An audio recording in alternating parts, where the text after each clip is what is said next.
My name is Dave Becker. I am president and CEO of Angel Foundation. I want to thank everyone for joining us for this important conversation. I'd also like to thank our amazing panel and our forum sponsor today, Beijing. The goal of the forum today is to provide critical information about barriers to accessing mental health resources for those impacted by cancer, and share how healthcare professionals can provide support to their patients facing mental health challenges, and of course, sharing some coping tools and resources provided by our wonderful panelists. Cancer survivors are twice as likely to die by suicide compared to the general population. 1/3 of people treated for cancer have a pre-existing mental health condition, and nearly 47% of all cancer patients will experience clinical anxiety. It is because of these staggering statistics and facts we come together today to learn, to educate, and most importantly, to come alongside patients in our community facing mental health obstacles that cancer brings forward. With that, I'd like to introduce our moderator and longtime supporter of Angel Foundation, Kelly Grosbach. Thank you, Kelly. Thank you, Dave. Hello, everybody, and welcome. We are so honored to be meeting with you today on this Mental Health Awareness Day. So it is a great opportunity for all of us to gather. I'm just going to point out something real quick, which you've already noticed. My background is different. And that is not because I'm special. It's because I cannot get it to work. So we've tried and tried and tried. But nonetheless, I am honored to be here. I am a clinician in the field of mental health and oncology, and certainly like the Angel Foundation and your two mental health therapists that you are going to hear from today, we know the importance of highlighting mental health and treating people with dignity and integrity and ethical approaches when it comes to people's mental health. We are so honored and so grateful today to Beijing for our sponsorship. I have to say it's incredible to have a pharmaceutical that is aware of the importance of mental health and the cancer experience. We are in for a treat today. I will tell you, we were speaking earlier with the panelists, and we have just a very strong panel today. We are going to afterwards, after they're done speaking, if there's time, you'll be able to submit questions. But let's get started. So our most important person, and in terms of the expert, is Muna Hicks, who is a wife and a mother of a 4-year-old son, and she resides in Big Lake, Minnesota. In September of 2022, Muna was diagnosed with stage 4 de novo breast cancer, metastatic breast cancer, triple positive, and is on the road to remission with the assistance of her healthcare team at Mayo Clinic. Muna enjoys traveling, trying new restaurants, taking on do-it-yourself projects, and creating beautiful memories with her family. Thank you, Muna, for taking time with us today to share this experience. I want to point out real quick, I love in your bio that you led off with being a mother of a 4-year-old rather than a cancer patient. I think right there, that is just a beautiful thing for us to notice.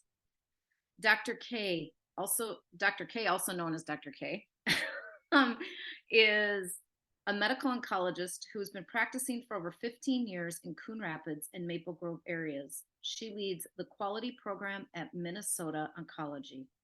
She started out with an interest in breast cancer during her fellowship, but has since been moved and more focused in lung cancer, GU, and prostate cancers. She is the mother of 3 daughters, ages 19, 14, and 10. Enjoys reading, skiing, and traveling. Thank you so much, Dr. K. We know your schedule is so busy. So thank you for being here. Sarah Johnson is a licensed therapist and oncology social worker with Allina Health, as well as a support group facilitator with Gilda's Club here in the Twin Cities. With more than 15 years experience in patient-facing role, Sarah is on the front lines of cancer and mental health. Her credentials include Master of Social Work, She's a licensed independent clinical social worker and holds a Board of Oncology social work certification. Sarah is uniquely positioned as a panelist because of her own professional experiences. She's passionate about helping others and does so through kindness, respect, and dignity. We appreciate you, Sarah. Stacy Allen is a licensed marriage family therapist and owner of In Mind Health. Since 2007, Stacy has been a volunteer with Gilda's Club in the Twin Cities and has held weekly support groups for adults living with cancer. As a certified child life specialist, she's trained to work with the entire family when cancer strikes. Stacy aids in managing anxiety and treatment. She aids in managing treatment and the anxiety that can aid when treatment ends, worry, and the unsettling feelings. So welcome, everybody. Please feel free to look up these providers on LinkedIn or wherever else to contact them. We're going to jump right into the questions right now. And again, as you can see, we are in good hands with skilled and compassionate clinicians. Stacy, I'd like to start with you, if that be okay. When along the treatment timeline do you see cancer patients seeking support like talk therapy? Yeah, I think really all across the timeline, from diagnosis on, people are seeking therapy. They have many people experience anxiety and depression because of the diagnosis. And we're able to, in therapy sessions, talk about career. We talk about relationships and changes that happen within those relationships because of the diagnosis. We talk about parenting, finances, fatigue, navigating the medical environment. We talk about research, getting into trials. People will sometimes do a lot of research and be interested in trials. We talk about treatment protocols, side effects, and a whole bunch of other things. But people do seek therapy really when they're in the middle of cancer treatment as well. We speak a lot about those same issues related to anxiety and depression symptoms as well. Some people have anxiety and depression prior to a cancer diagnosis, and sometimes the cancer diagnosis itself really does inspire anxiety and depression symptoms for the first time. So we talk about feelings of being discouraged, issues with hope. We talk about fear of the future and battling side effects while trying to keep life moving forward. So relationships at this time can really struggle as people's roles shift within the household. And friends and family sometimes graciously step in to help. And some people are really surprised at how some people close to them will actually step away. So patients also seek therapy during post-treatment phases. And this is where people really struggle, sometimes with identity, with purpose. They worry that cancer might return, and they get really not trusting their body any longer after a cancer diagnosis has been made. So when people do hear the word remission, other people in their lives get really excited, and now we can get back to normal. But I've really talked with a lot of cancer patients about this idea that it is really difficult to have trust in their body again, and so they have a harder time getting excited like the rest of the people around them. Let's see, patients can also seek couple and family therapy at all phases of cancer treatment and diagnosis. And that is what we talk about then, is understanding the diagnosis, making sure that everybody's on the same page, understanding prognosis, building empathy, how cancer is affecting each one of the people in the family system, discussing changes in roles and responsibilities, And patients often also seek therapy specifically to approach their emotions around a stage 4 cancer diagnosis. So we process at that time existential questions. We explore living with cancer with emphasis on the word living. We discuss spirituality as well as engaging in end-of-life conversations. So I don't only see cancer patients, but I also see people who are supporting a cancer patient, partners, parents of cancer patients, friends, kids of all ages, even coworkers.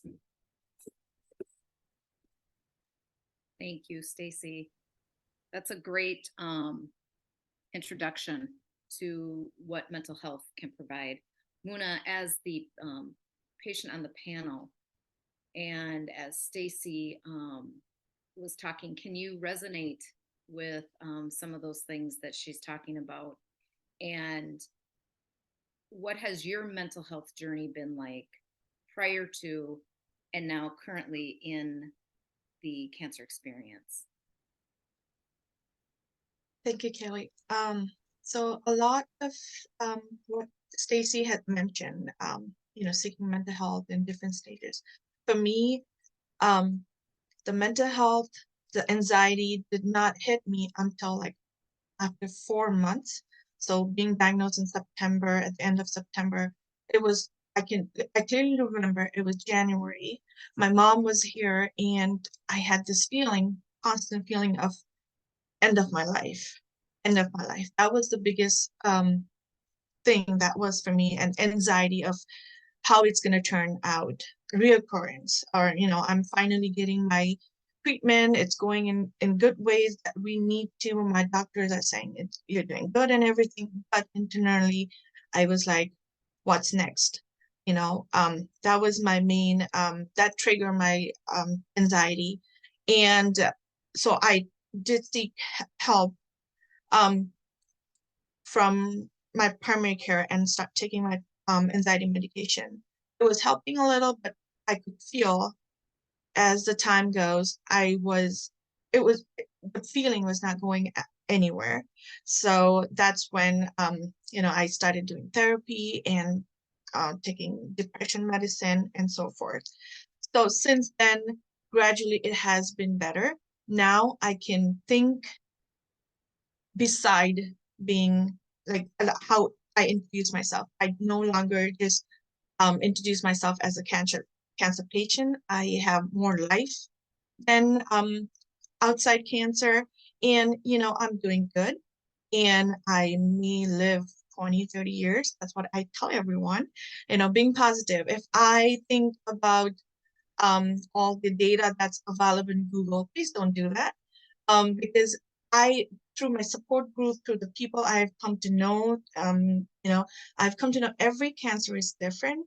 And even though I am triple positive and other women can be triple positive, but the treatment is going to be different and the outcomes are going to be different. So trying not to just focus on those statistics and just thinking about, I have cancer, it's a death sentence. Never think like that, because through my journey, I've come across a lot of people on social media, through my support group, that they're just living their life. And yes, there are going to be days where you just feel like, okay, I cannot do it anymore. There are days for me still, even with all the help I have been getting.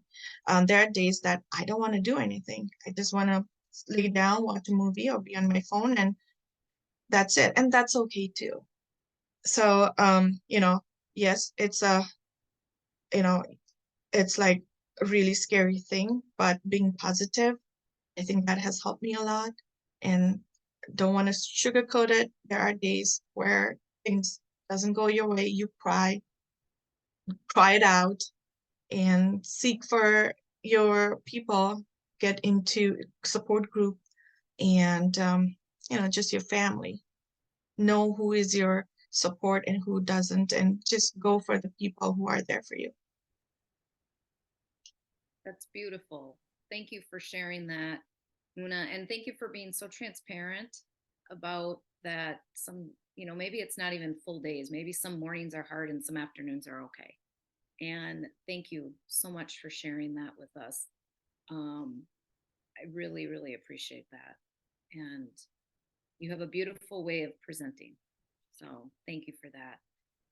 Dr. K, let's jump in and ask, what is an oncologist's role and how do you see it with mental health when you're seeing your patients? And is it important for oncologists to tune into the mental health aspect of their patients? Yeah, thank you, Kelly. Um, so I just want to say, that was a beautiful way of describing, giving yourself the permission to understand your emotions and knowing how to deal with them, right? So because some days you feel good, some days you don't feel good, and understanding that it's okay to be vulnerable, it's okay to be that. So as to what I would do in my role as an oncologist, I think when I'm seeing my patient for the first time, it's usually about the anxiety of like, okay, what am I going to hear, right? That's what the patient's mindset is. And for me, it's more, okay, am I making sure that she or he would understand the diagnosis, the terms that we use, because our words are so complex. I mean, it is one of those things that when I say prognosis, I say something and our patients hear something different. When I say a tumor, cancer, they're different words. So I think a lot of it is that understanding of like, okay, where is my patient and am I able to kind of give the right information to my patient or not?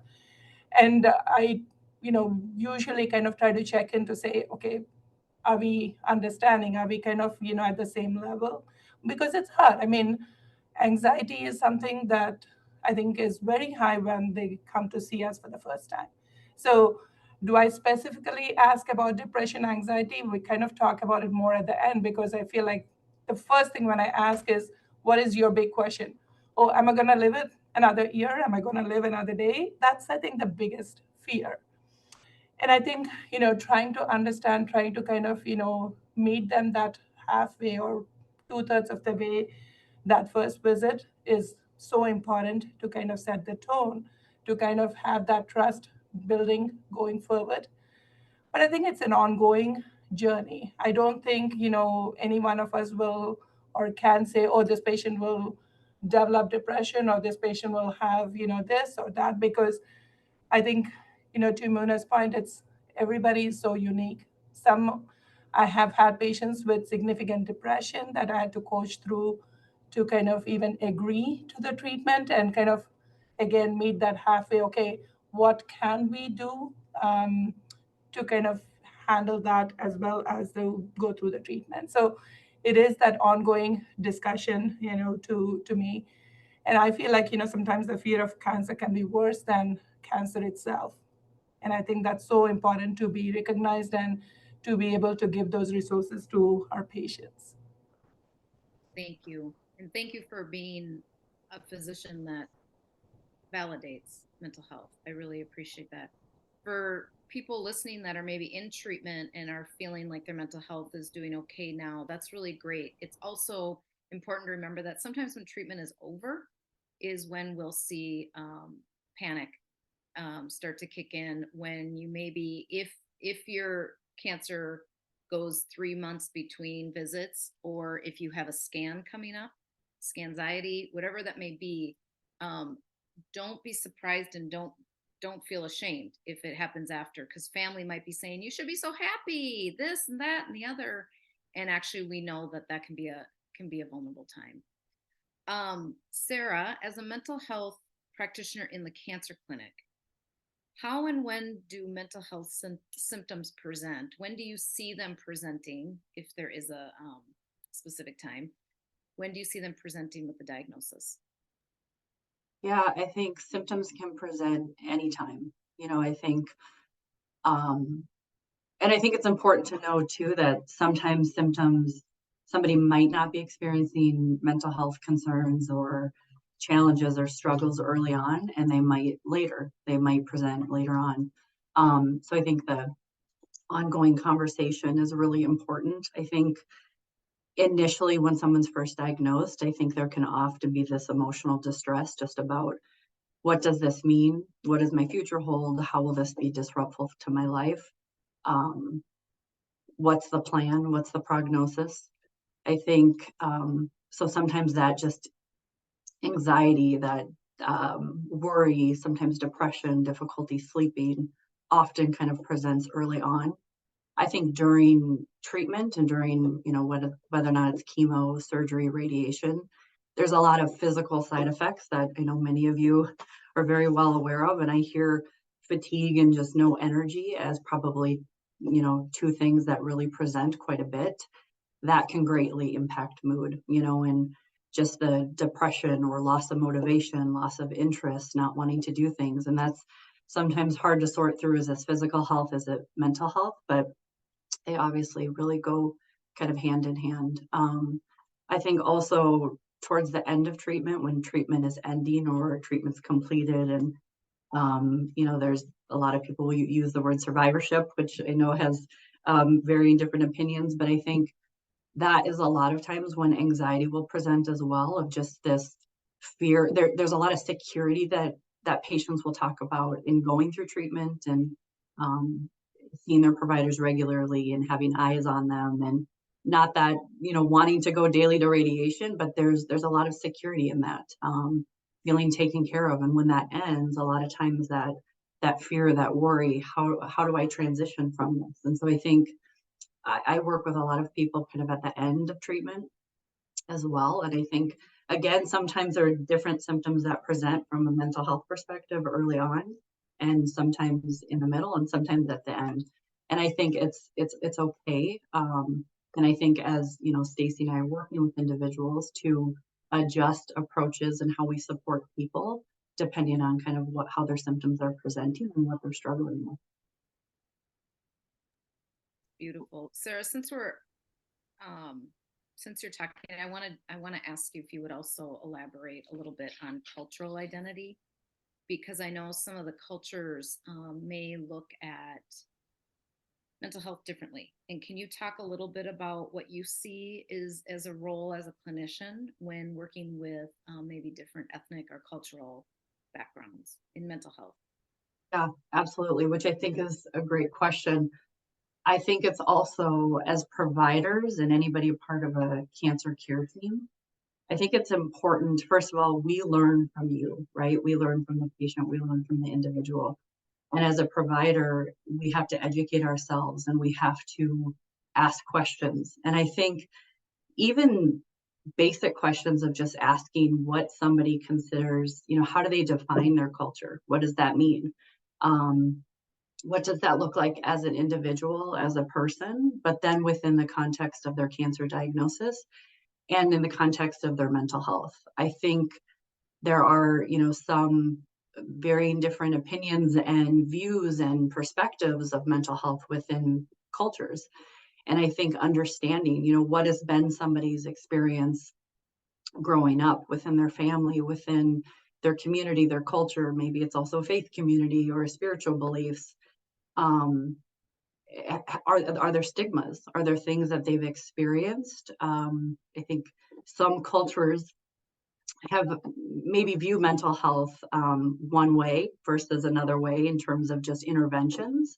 Traditional psychotherapy or support groups or medication might not be something that has been accepted. And so if trying to support somebody with their upbringing and background and their beliefs, I also think as providers, it's really important to be self-aware of your own bias and your own beliefs, whether or not it's personally, culturally, spiritually, so that doesn't interfere with how we support patients. What we think is helpful for somebody, what we think somebody should do, how we would handle the situation, it's okay to have your own beliefs and opinions, right? But to really separate that and be aware of that as we're supporting somebody and really learning from them and what's helpful. Thank you. That's beautifully said.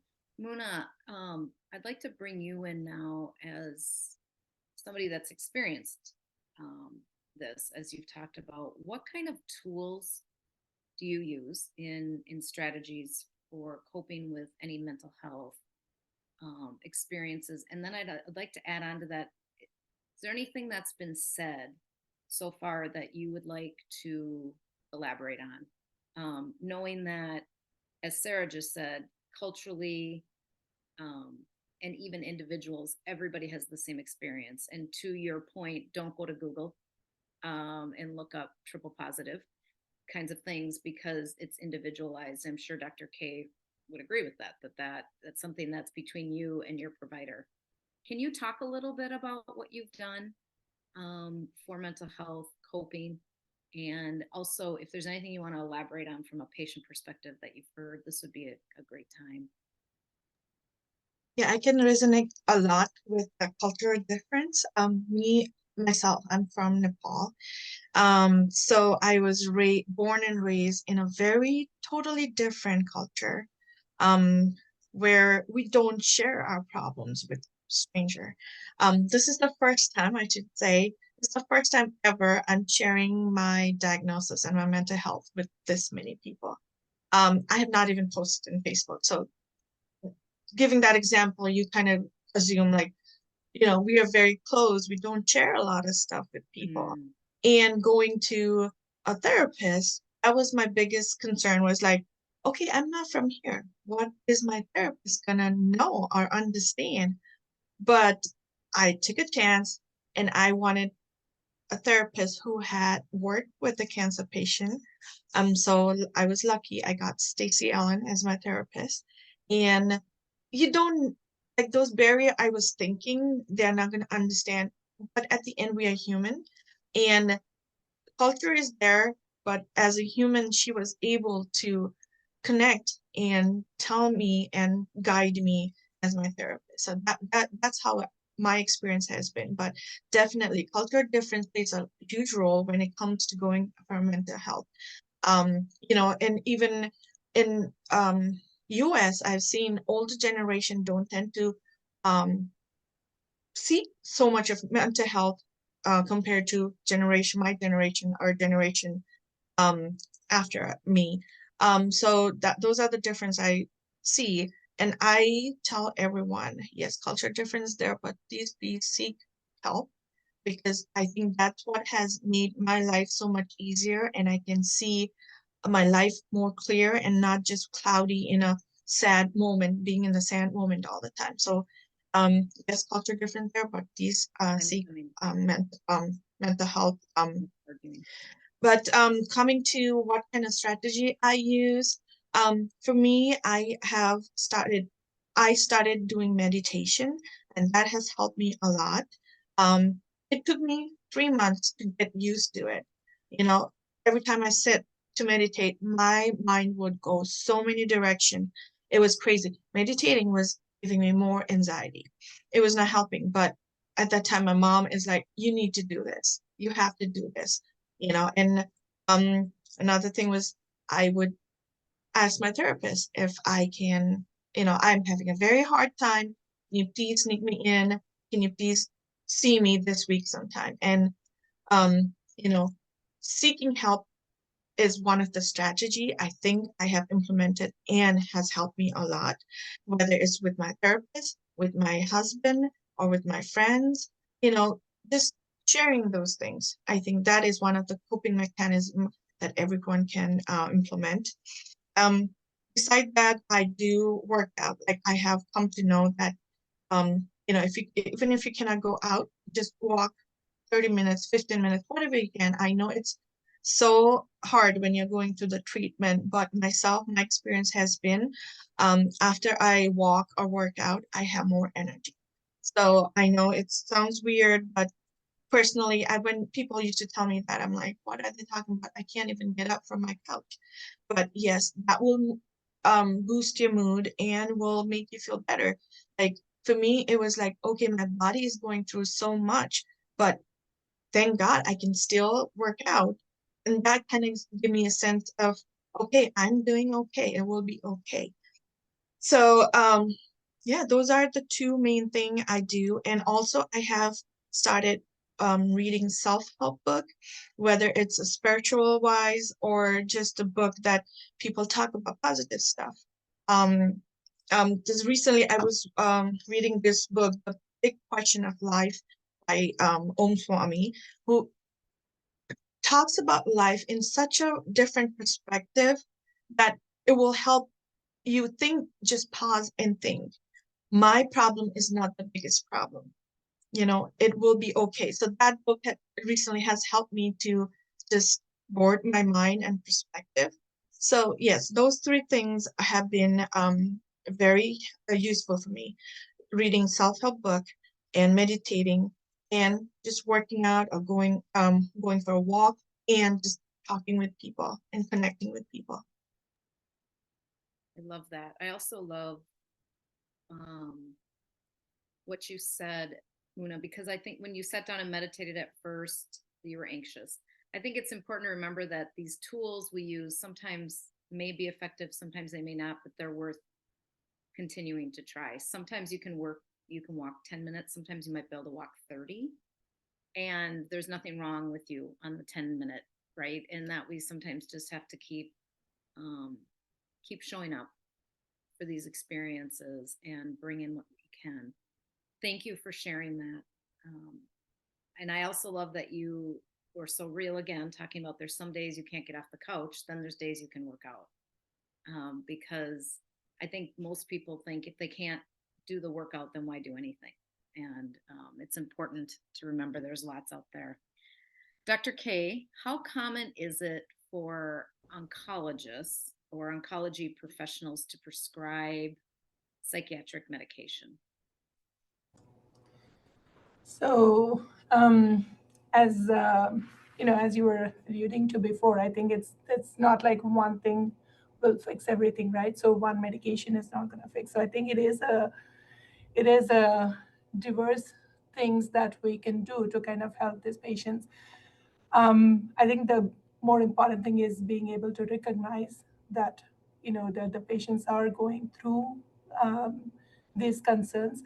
I personally, again, haven't done a lot of medications within my practice. I usually kind of again refer to either our social workers or to our health to psychologists or just and a palliative care specialist, because I think just giving them medication is not just the solution. I'm willing to prescribe it, but I think I feel like it is that wholesome attempt to kind of address that problem. So I'm not like just writing a prescription and say, okay, this will help, but it's I usually so in answer to your question, I more frequently send them to one of our supportive care teams.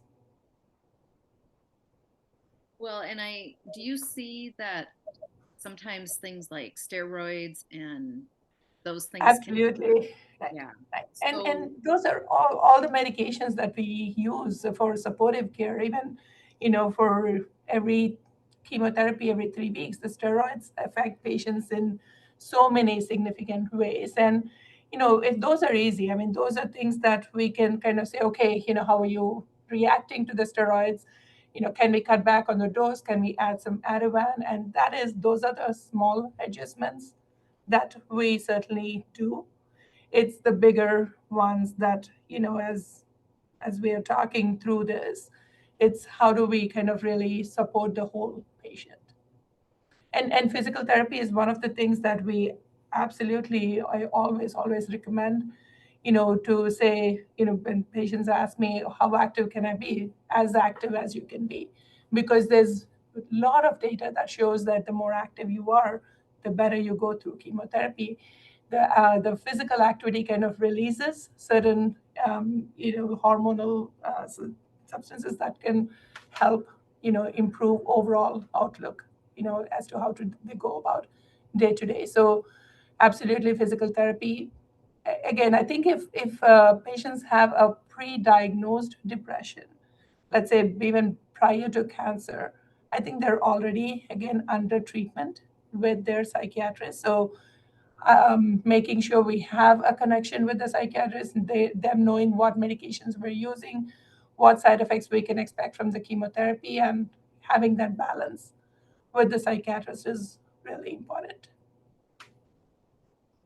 thank you so much for that. And I think what you're also mentioning is such a good point that sometimes empowering the patients with knowledge. I've worked with people in the past that weren't aware that the steroids can cause them to feel panicky, and it really scared them. So around the next time around, we did a lot of education, which I think is great. Yeah, I mean, true story. I actually lost a patient because patient developed pneumonitis from immune therapy and would not want to be on steroids while that was the only treatment. And she failed, wasn't compliant despite trying different things. And so these are, real issues. And it's very important to recognize these things. Thank you. Yeah. Stacy, will you talk a little bit about what are some of the obstacles a person may experience when seeking therapy for the first time? Yeah, sure.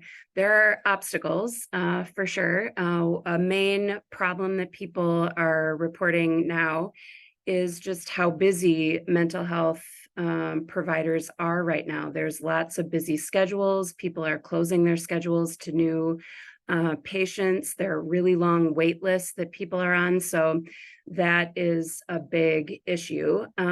So what I'm recommending that people do while they wait is being able to associate with organizations like Gilda's Club Twin Cities, which is a really wonderful organization that offers social and emotional care for cancer patients and their families, cancer of all types for all ages. And they have support groups, they have outreach programs, they have workshops and seminars, a Food for Life program where they're, teaching on nutrition. They have a yoga studio where they're doing different activities in there, not only yoga, but also meditation, Tai Chi, those kinds of classes. And they have a library where people can go and get resources, and they also have a referral base there as well. So if you're looking for a therapist or you're looking for certain resources, legal, if you're looking for any kind of resource on anything that you could think of, they really do have an amazing library and people that will actually help with that. So that is one place for people to access services. Angel Foundation, of course, is also another wonderful resource, and for financial resources, but also for support. They have beautiful programs. So I like to always refer people to those resources. But there are also many specific to different cancers. There are lots of different foundations and organizations that offer support groups and lots of different activities for people to be able to socialize and gain information with other people who are also sharing the same diagnosis. So those are alternatives to doing therapy, which can really take the place of doing therapy while you wait. But there are other obstacles. I think also finding a therapist that has information and familiarity with working with cancer patients, familiar with the language of cancer, I think is really important so that they can really be understood and how cancer has really changed life in the family. Mental health support is really a strong piece of treating cancer. And many people have said to me that they really thought that the physical effects of cancer were difficult, but they never expected how incredibly impactful the emotional aspects of dealing with a cancer diagnosis has been. That was very surprising to a lot of people. There are also opportunities for people to engage with the social media formats.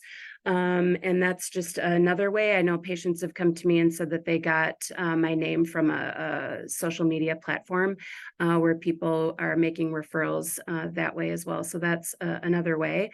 But insurance, some therapists don't take insurance and pay only out of pocket. That can be a barrier. Some people just really need childcare and don't have childcare in getting to appointments.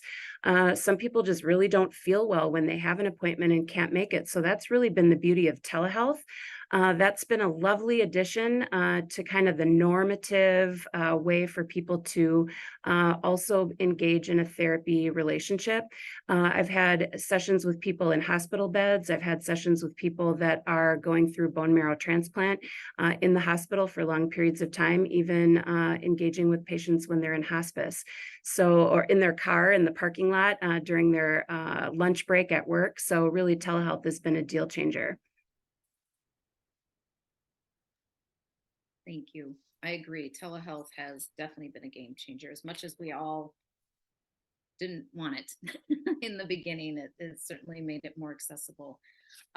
Dr. K, will you just kind of expound on that a little bit, what Stacey was just saying, and talk about how can we integrate mental health fully into the treatment process? You brought it up a little bit before, but because I know when patients come to clinics, they're seeing a variety of clinicians, right? They're seeing physicians, they're seeing advanced practitioners, whether it's NPs, PAs, they're seeing infusion nurses, radiation, MAs, RNs, whatever it may be. How do we integrate this? Because I believe it's the whole team's responsibility to address this with the patient. Can you talk a little bit about what your thoughts are on that? Sure.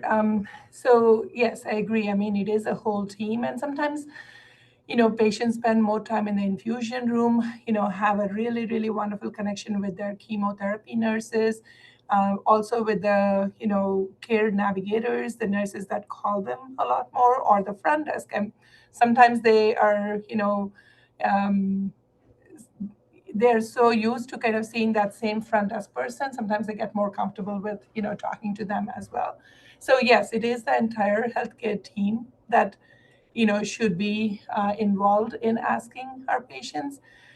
Um, we do, I mean, we're required to actually, as one of the, requirements with the NCCN distress thermometer is to kind of screen for depression. So it is not, something that, you only do it when you remember it. So it is, so we do offer a screening right now we offer it to every visit, but that is something that should be done with an intention of saying, okay, let's do this at 1 month, 3 months, or 6 months. And as as Stacy and Sarah were alluding, sometimes it hits like at the end of the treatment or like an year after the treatment, because what you're experiencing is different stressors at that time, right? So I think it is kind of doing it more systematically, both with the help of a screening tool and addressing what the patients are reporting on those tool to kind of take the right action is what we need to do to kind of really do a good job at this, because it is in different phases and it's not a once a treatment time that it's done and gone. So I think that is something that I think we should do more and in a more formal manner. As far as resources and how do we connect with resources, I think we all struggle with time, right? I mean, sometimes when I'm seeing 16 patients, 18 patients, it's hard to kind of, be able to sit and give that time. So I think having those resources handy and making sure all our care team members know those resources and empowering them to say, okay, this is something that I can address and I can take with this and connect our patients with the resources would be really the the most beneficial thing to do. Yeah. I think there's also a question on the um, chat that you want me to address or later. Let's go to that later. Um, let's go to that after. I just want to ask a couple more questions, but I appreciate that, what you just brought up. And I also think it's so important for providers to remember that sometimes patients just get real laissez-faire and they just fill these things out, blah, blah, blah, blah. And then, I've had people quite severely struggling, even suicidal, that they're, um, go back and 2 days before that look at how they answered on paper, and it didn't reflect. And so sometimes I'll say to a patient, is there anything you'd want to maybe tell me? And I've had patients say, yeah, I didn't want it in writing, how I'm feeling, but I would like to tell you. So there's so many variation ways that we can address this. I love what you said about it's not a one-time ask, because it isn't. It's mental health is a conversation we have multiple times with people, just like how's your neuropathy, how's your nausea, how's your all of that. So thank you for bringing that up. Sarah, what are some strategies that you have found that might improve for providers, for those of us working in oncology? You know, how can we improve these conversations between providers and patients? Yeah, I agree with Dr. K, and you had mentioned this, Kelly, too. I mean, it's the whole team's responsibility. It's also the team and the patient, right? It's not, the responsibility shouldn't be put on one person or the other. The first thing that just came to my mind was to normalize. I think normalize how somebody is feeling. If that's anxiety, if that's depression, if that's hopelessness, being scared, worried. I mean, the list can go on, but I think just letting them know it's normal, letting them know that they're not the only one, that it's common. I think that can be a huge barrier for people, and just what I have seen of people seeking support or mental health treatment, or just even bringing it up, is feeling like maybe nobody else is experiencing this. I don't know if this is normal. I've never experienced this before. Is this, is this okay to bring up? I also think sometimes there's a hesitancy of, this is my oncology team, it's not my mental health team, right? So I think just normalizing that for people in the beginning. I think also, as clinicians, providers, and oncology team, it's so important for us to provide a safe space for patients to speak up, to ask, to address how they're feeling. I think it's our responsibility to provide an open, honest, non-judgmental environment for people to just feel that they can say, I'm scared, I'm terrified, or I'm depressed, and not have a be red flags of, I don't know how to handle that, and I don't know what to do with that. And that falls on us as providers to really provide that space and that environment. I think also Dr. K mentioned this, it's an ongoing conversation, and it's an ongoing with the NCCN distress thermometer and other forms and depression screenings. It's important to ask at the beginning. It's important to ask during treatment, at the end of treatment, at various different times. I think, as Muna had talked about, kind of 4 months later, right? Like, things present at different points.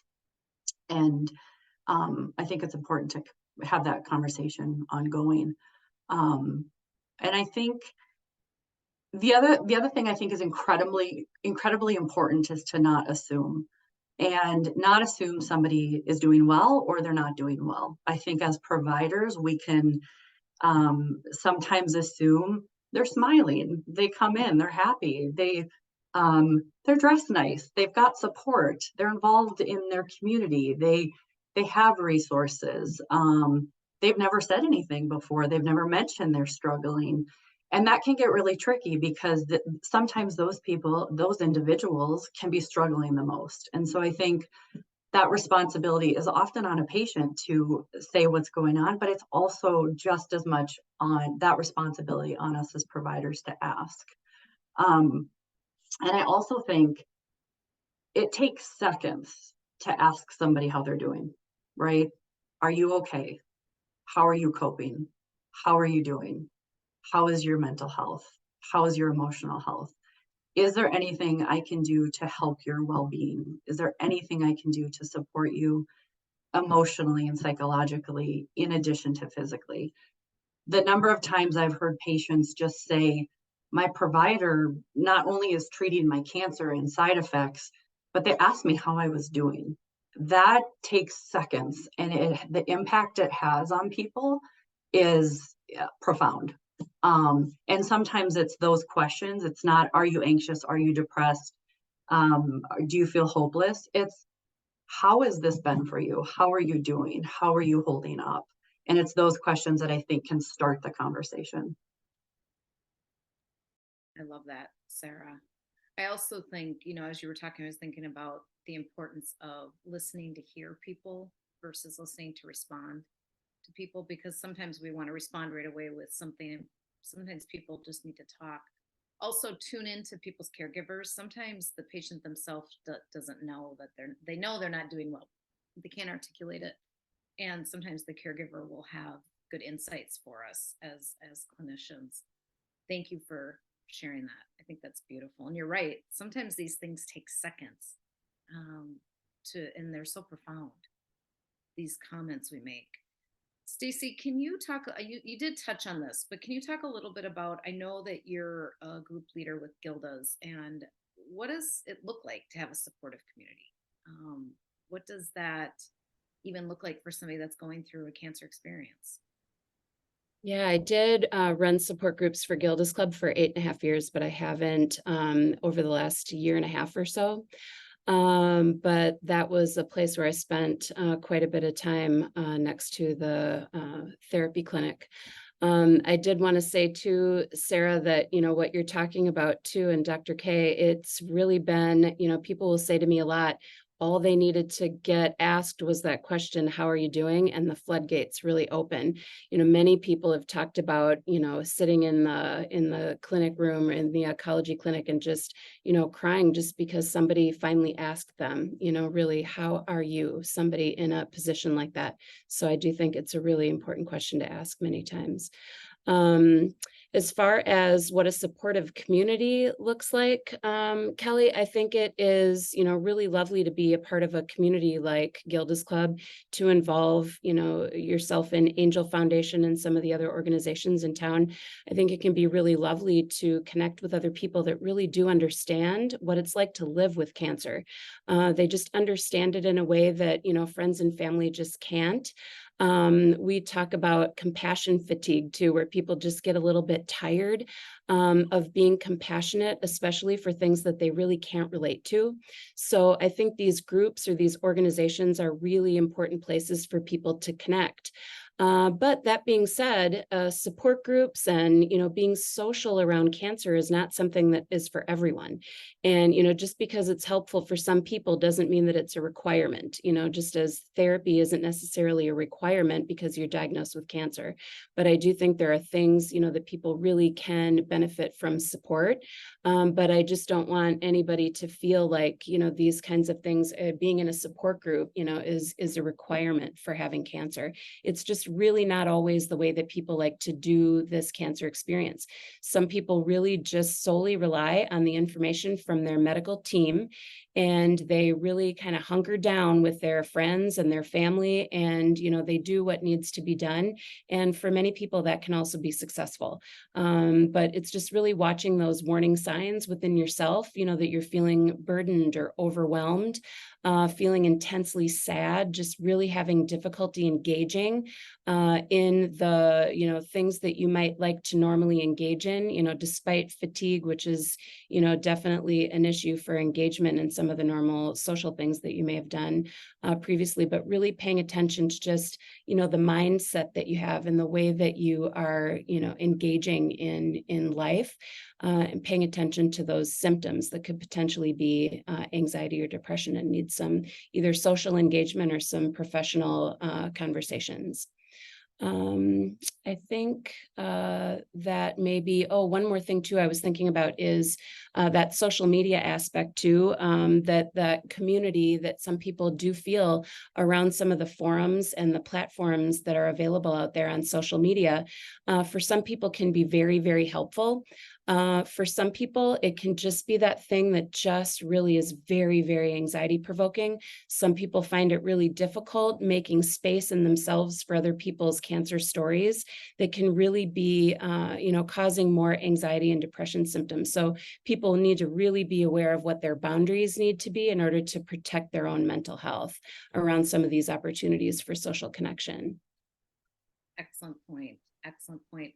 I also wanted to call out for, in addition to Angel and Gilda's, Jack's caregivers. So for people that are caregiving, particularly the men who are caregiving for somebody, please check out Jack's, because that is definitely a community of support, and it would be worth looking at, particularly for the male caregivers out there. So we're going to ask one more question, and then we will have just a few minutes to address. But Muna, you've been so patient sitting there and listening to everyone. I would like you to wrap this up for us. As what advice would you give family and friends and loved ones on how to best support somebody going through cancer? Like, tell us from your perspective what you've learned. And I know this is from your perspective, but what advice can you leave us with? The main thing I would say is do your research about what you can say and what you cannot. Because personally, I have come across people who has been so nice to me and they know exactly what to say, which makes me feel so much better. But when people are like they say stuff just to say, and being a human, you can tell. Just there are so many social platform like Instagram, or you just do hashtag cancer or hashtag what to say for cancer. Like you can educate yourself so easily nowadays. So yes, please educate yourself about, because the first thing that comes in from your mouth makes a lot of impression to that person, and how that person is going to approach to you in the future, either for help, either for just sharing stuff. That is very important. And educating what to say and what not to say, and also educate yourself about the disease itself. And if you're helping in the patient, educate yourself in what kind of food I can make, like little things like that. What kind of help I can give, like, do you need me to come clean your house or anything like that? For my perspective, for a person to ask for help is very hard. It was very hard for me to ask for help. And that's the reason I was, putting up walls. But once I started accepting help from people, it was really, a good experience. So, um, so yeah, what else I would say is just be patient with them. Like in my personal life, when I like get chemo every 3 weeks, the day I get chemo to like couple days because of the steroid, I am such a mean person. And my husband is a godsend. He's so patient. He just, let me just feel my feelings. So just be patient, educate yourself, and just be there for them. Genuinely, not just, okay, I'll be there for you. Not just from your heart. Just be there for them and just support them. That's beautiful. That's beautiful. And it's something that we can do, right? We can show up for people. One of the jokes I've often shared with my patients, whether it's in the grief space or the oncology space, is whenever someone starts their comment with "at least," it's not going to be good because it diminishes immediately what we're experiencing. And so we don't want to, well, at least you're this and at least you're not that. For the moment, we have to, as your husband does with you, we have to let people have their feelings. And I think that's important. So we do have time for just a couple questions. Dr. K, I'm going to turn it over to you. Patty asked, how does treatment affect changes to a patient's mental health? Example, brain fog, irritability, changes in behaviors, etc. So the treatment, I mean, it is real. It's not something that, patients are imagining. The brain fog is real, the irritability is real, and just changes. And I think part of it is, for women and for men, sometimes it's the chemotherapy affects their hormonal functions, right? So sometimes we induce menopause to women, sometimes it's andropause to men. And I think all of these kind of cause these changes of mental fog, irritability. Um, Sometimes they present not initially, not within that first 2-3 months, but more so as we go with more cycles of treatment. The fog becomes more apparent because these things are not like overnight, oh, I forgot. It's more like they start observing, oh, I'm forgetting more things. I put my keys here, can't remember, an hour later where I put them. So I think these are the things that we see more often as we progress more with chemotherapy.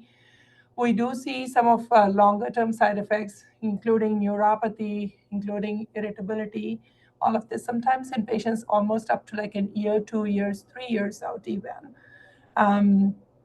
that take time to get better. I think sometimes, again, physical therapy, there was a clinical trial that's looking at, adding medications to help improve some of these.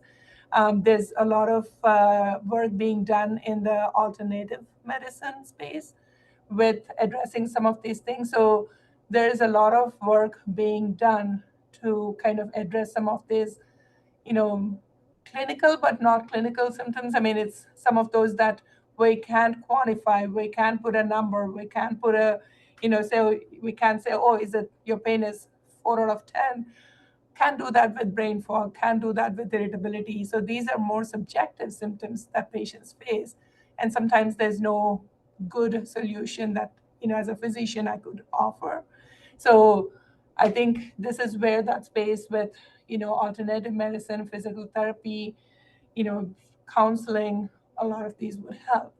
But that being said, I mean, again, if the patients are on medications such as steroids, such as, we use medications to help with appetite, right? So some of these have side effects. Pain medications, oxycodones or opioids have dry mouth, have irritability, itching. A lot of these are also contributing to some of these.